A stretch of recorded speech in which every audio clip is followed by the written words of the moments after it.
Hi guys, I'm here today. I have a very special friend with me and I want to introduce her to you guys. I want you to take a look at her experience, whatever she's been doing, how long she's been doing. So we're going to pass it out to Eileen right now. And I'm going to have a few questions for you if you don't mind, Eileen. Awesome. Okay. Okay. First of all, I wanted to introduce yourself, tell my friends, tell the people that are watching us who you are, what are you about, what drives you. Okay.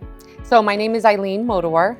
Who I am, I'm a mom. I have two beautiful daughters. I am a real estate agent and have been licensed for going on 20 years. I would say what drives me is my children. I have two beautiful girls. How old are your children? So my oldest is going to be 25 in December, and my baby is 19. Okay. And so I think that always having that mentality of being a role model and wanting your kids to be the best that they can be as a woman has always driven me to be like the best mom, the best role model that I can possibly be for them. So definitely I would say my biggest title is being a mom. Nice. Yeah. In that perspective of being a mom, how do you prepare your children? How do you prepare your girls? Especially being a girl's mom, it's important to know that. Yeah. How do you prepare your children? Who's the influential person that made you who you are right now? And how do you pass that to your children? That's actually a great question.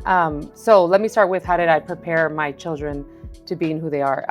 A girl's mom. I love that she said, you're a girl's mom, because I always raise my girls to not be just girls. You know, so that was one of the biggest things, is that I never let them differentiate themselves as, I'm just a girl, I can't play baseball, or I'm a girl, I can't play a sport. My girls actually played sports from the time they were 3 years old. Nice. I had them playing soccer, softball, basketball, and I'm not gonna lie, they were better than some of the boys. We usually are. So definitely, I feel like that was a good preparation for my girls. It kept them very, centered with learning how to be a team, a lot of dedication, and teaching them how to be on time, teaching them so much discipline in sports, and just, teaching them to be good people and to be good to other people. All of that, I think, is how I can say I contributed to them being who they are today. They are my influential women in my life to today. It's crazy to say, because they're my children, but now they're my adult children. And honestly, I feel like everything that I do on a daily basis is pretty much trying to be the best that I can be, to show them that they can be the best that they can be as women in this world, especially the world we're living in now. Right. It's really important to show them that anything you put your mind to, you can do it. And they've taught me a lot, actually. Now in 2025, they've taught me so much, Right. Kids now are different. They're on top of everything, apparently. Yeah. On your professional career, you said you're a real estate agent. Yes. How did you start that? What took you to that path? So that's a good question. I decided to get my license in 2005, and it was just right after I bought my house in 2004. And when I bought my home, I was 25 years old, and I knew that from a young girl, I've always loved real estate. I used to go to open houses with my dad, and I always was into real estate. I used to be on all of the apps that you can possibly be on back then. Back then they weren't apps. I believe they were websites on a just PC, checking houses. Yeah, I used to I always wanted to know what the prices of the homes were. I loved to go into open houses. When I decided to get my license right after I bought my home, I just felt like there was so much more that could have been done when I bought my home. And I wanted to know more. And so I decided to go and get my license. That's kind of what drove me there. But then once I got my license, I realized that real estate wasn't just about homes and selling. It was just so much more than that. It was really making a difference in people's lives and building those relationships. And there's just so much more now.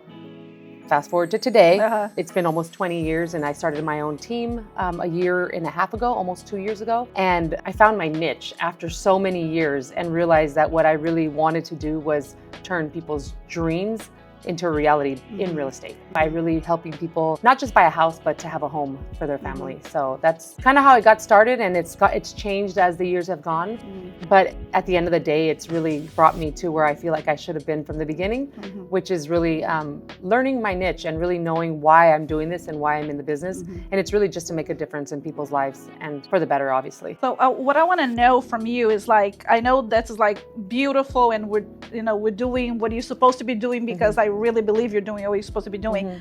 But tell me a little bit of because I wanted this to be so real for people that are watching and seeing this. struggles Oh. through the years, through your like to get to the point that you're right now. Some struggles to you know, like see how do you went through them? How do you solve them? Yeah. Oh man, so many struggles. I mean, I can start with just the difference in real estate, like today, you know, versus when I first started. I mean, I remember stapling our deposit checks to the contract and having a courier come and pick up our offers, you know, to now having to navigate through like the internet and DocuSigns and, you know, everything's digital now. So that's been a struggle because, you know, a lot of people don't realize my age, but 20? You know, yeah, 21. But tech has been a struggle, you know, to really like learn how to do the same thing you've done for so many years in such a different way. You know, with tech, it's been definitely a struggle. I would say probably one of my other biggest struggle in my industry was people, you know, look at real estate like, oh, you get to have your own time and you get to make your own schedule and you make a lot of money. No. If I got paid by the hour, I'd probably be a millionaire. And I'm not. So when I had my two girls, when in 2005, when I got my license, my baby was 5 years old and I didn't even have my second daughter yet. So throughout the years, I had to be a mom, and being a mom and a realtor was definitely a big struggle. So I would say that was probably my number 2 struggle. How did I get through it? You just got to balance life, you know, and you just really have to be able to know like where to prioritize your time and making sure that I was very involved with my kids at the same time providing the service that I wanted for my clients. So I would say that was probably a big struggle for me.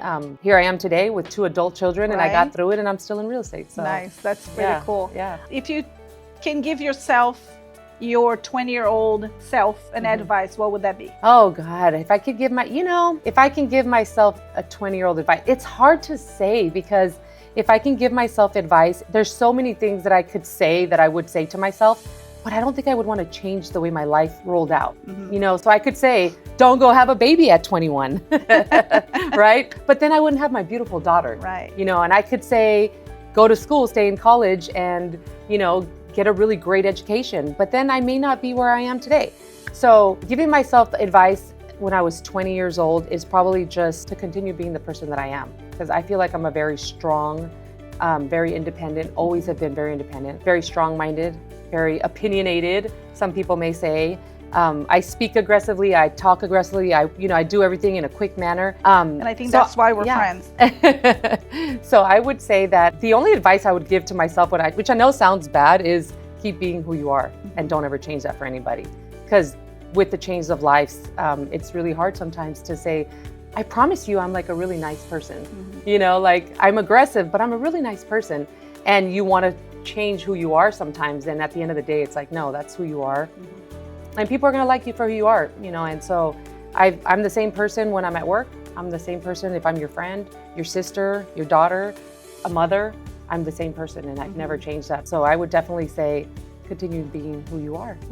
Very good. My last question for you is, if you would give an advice to somebody that's trying to start their own career, start their own business as a woman, what would that be? Kind of falls back to kind of what I said, which I say I stand by it. You know, as a woman, sometimes we're not taken very seriously. And it could be for several reasons, right? Because we're women first, right? And second, it could be, I mean, we're beautiful, right? So sometimes people or men will see us in a different, you know, picture and they can't take us serious because we're beautiful women.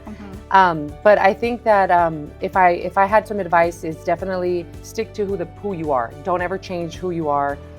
If you have a vision, go for it. You know, don't let anybody change that for you. And, you know, prioritize your time, be organized. That's a huge one, right? Especially in my industry. It took me a long time to realize like my job could be easier if I could just be a little more organized with the way I move. But yeah, I mean, as a woman, I would say just, you know, be who you are and don't change that for anybody. I tell my girls the same thing, you know, whatever you put your mind to, you can accomplish it.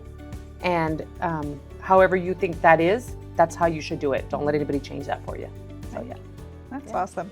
Thank you. I appreciate you taking the time and coming to talk to me. Of course. I think that's amazing that we can put this out for people to see that we're actually normal, that we actually have a life, that we are not only one thing. We're multiple things that we can accomplish through our times. Absolutely. Thank you. I appreciate you. Absolutely. Always. Thanks for having me. Thank you. Bye.